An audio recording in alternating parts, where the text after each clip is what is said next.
marching through marshy mangroves, scientists bring School District of Palm Beach County students on a live virtual field trip to check out estuary and shoreline restoration at the Jupiter Ridge Natural Area.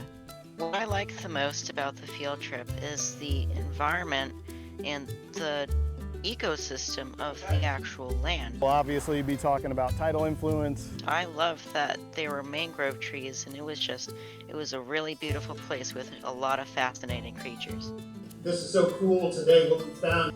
Palm Springs Middle School science teacher Heather McGill works with biologists from Palm Beach County's Department of Environmental Resources Management to bring these interactive virtual field trips to any middle or high school student in the county. Doing field trips like this, it brings our curriculum to life. It's so hard with the textbook to show them our real world experiences, and by getting in the field, we can actually see our ecosystems come to life. Students also get a chance to ask lots of questions and explore different careers. When I see the field trips, it really makes me want to do certain things, like it being like the one that we went to on Tuesday, and with it being on the beach, it really made me want to be a marine biologist even more. One of the most devastating impacts to the community here, which is erosion.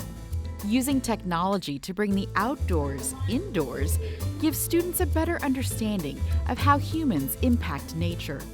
Biologists are looking forward to reaching more students virtually and returning to in-person field trips. So we definitely want to continue doing these virtual field trips to try to enhance those connections, but we're also going to be working on getting people back into these habitats, putting their feet in the mud.